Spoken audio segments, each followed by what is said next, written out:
Good morning and welcome to Dean's Chat. This is Anton Caputo here with Dean Claudia Mora. Claudia, thank you for joining us. Thanks a lot, Anton. It's good to be here. So I know it's been a while since we've had our last Dean's Chat, but with graduation right around the corner and some big news popping here at the Jackson School, I know Claudia thought it was time to get back together and do another one. So Claudia, what's been going on? It's been a very busy spring. We've been working very hard to connect with our students, to get them to understand the full breadth that the geosciences represents. We're trying to let them know how important their work is and give them a better sense of what they might do in the future. And it seems to be working because our enrollments were steady to up over the last 3 years. Very good. And I understand that you're thinking enrollments might be even stronger next year. Yep, the numbers look really good. It looks like we'll have an increase of a few students in geo. Our environmental sciences is 30% over our expectations, and so this indicates to us that there's a real demand for what we're offering in those areas. Wow, that's amazing. 30% is an amazing number. That's great news. So, Claudia, speaking of undergraduate education, I know there are also changes happening in something that's very near and dear to all Jackson School students and alumni. And of course, that's the foundational Geo 660 Field Camp. Can you talk about those a little bit? Field camp is indeed changing this year. I think we'll talk a little bit about the changes with Danny in a minute, but the biggest change for field camp is the departure of Mark Helper. Mark, for 34 uninterrupted years, took field camp out.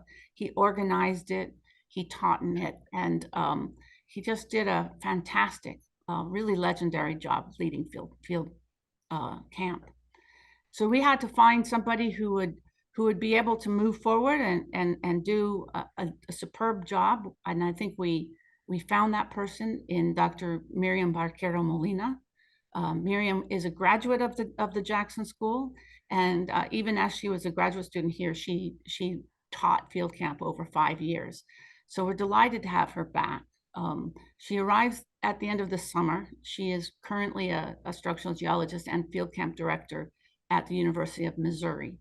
And she'll be joining us in the fall, and we'll start putting her own stamp on the future of field camp. That's fantastic, Claudia. So we had the pleasure of talking to Dr. Bacara Molina ourselves, and I would encourage anybody who wants to know more about her to go to the Jackson School news page and read the story written by Monica Corsia about the new field camp director. Now, Claudia, as you mentioned before, there are other changes to Geo 660, and here to join you in talking about them is Department of Geological Sciences Chair Danny Stockli. Hey, Danny, thanks for joining us. Thanks very much for having me. So Danny, Anton and I were talking about Geo 660, and field camp has always been a focus of the undergraduate curriculum at the Jackson School. We really believe that camp is where students learn to put it all together. Their spatial thinking, their understanding of geologic process, their ability to think quite literally on their feet. And by remaining committed to the field camp, the Jackson School in many ways is bucking a national trend of pulling back on field camp, either for financial reasons or because people feel that it's not inclusive enough an environment. So I was hoping today you'd help us understand some of the significant changes that are looming for our 660 camp. Yeah, of course, I'd be happy to do so. So I think, with the calendar revision at UT and the advent of the May term, we have actually gained some flexibility and some potential to actually make changes together with the new geosciences curriculum in the department. And so one of the things that's going to change is that we have now a May term that is essentially 3 weeks in May, during which we can teach field courses. And so, of course, that's going to have some impact because traditionally we had a 6-week field camp that kind of went from May through essentially early July. And we'll do that for the last time this year.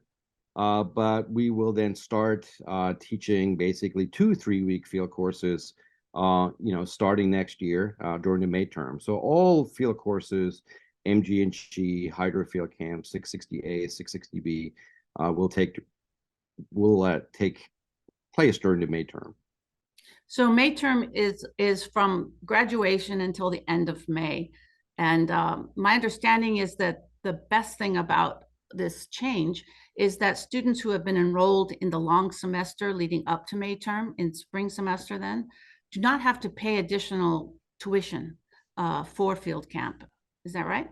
Yeah, that's correct. And so I think that's just one of many benefits, and I'm sure we'll talk about several of those benefits during our chat today. But you're absolutely correct. So if they're fully enrolled during the spring term, they will not have to pay extra tuition, and so that, of course, that means that we can hopefully help offset fees and invest that into essentially the quality of the product. And this is not your sort of field camp from 50 years ago. There's a lot of high-tech stuff that's happening now.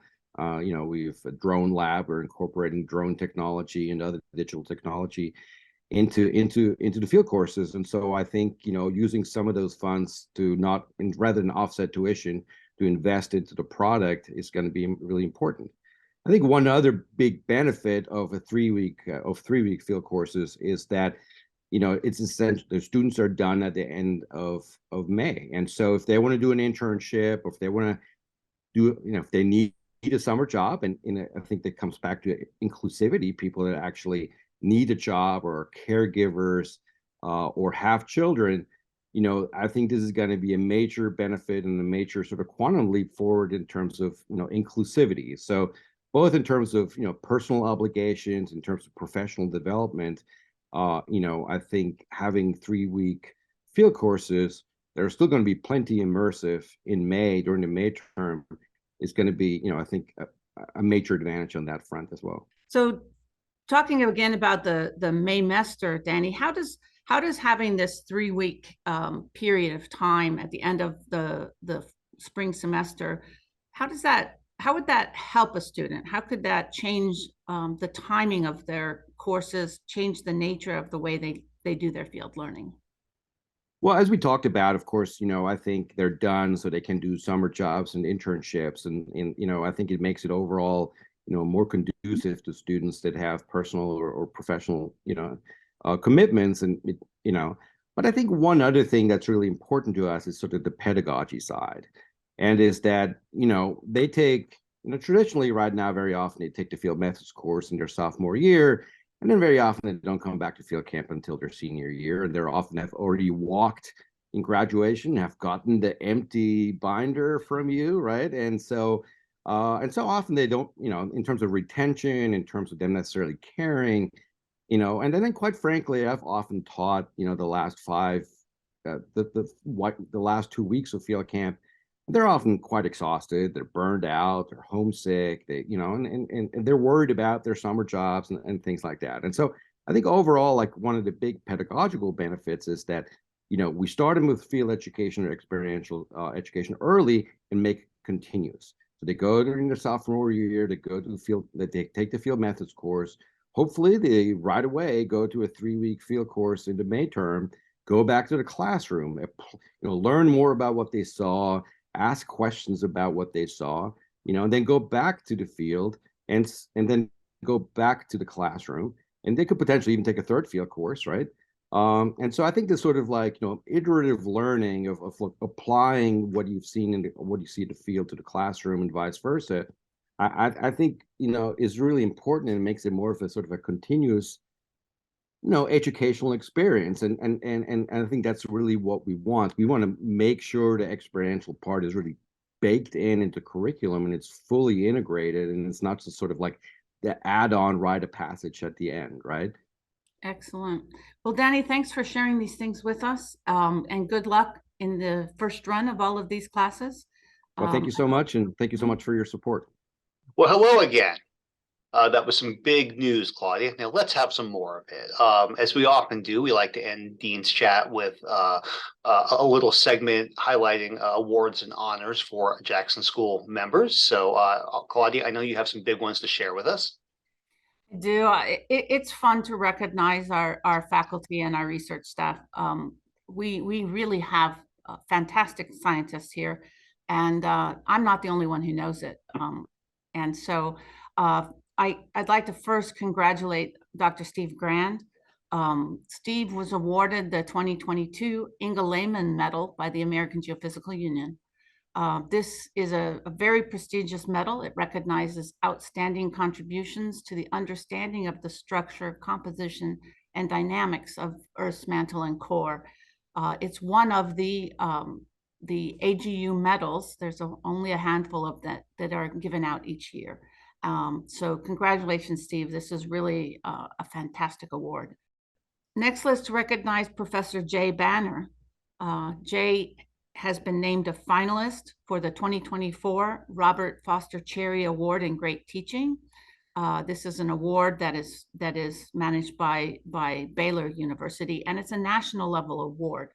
To be a finalist, Jay has reached one of the top 3, and he'll be involved in a competition, involved in teaching classes this spring, and the winner will be named in the spring of 2024. We're all rooting for you, Jay. You are a terrific teacher. Finally, let's congratulate Dr. Cornell Olariu, who's a research scientist in the Department of Geological Sciences. And he was recently named the winner of the William R. Dickinson Medal for Excellence in Sedimentary Geology for mid-career scientists from the Society of Sedimentary Geology. This is another tremendous honor for the school. We've had previous winners from the Jackson School of this award, and so Cornell is following in a very proud tradition here. We're really tickled that he's received this. Very proud of him, as we are for Steve and for Jay.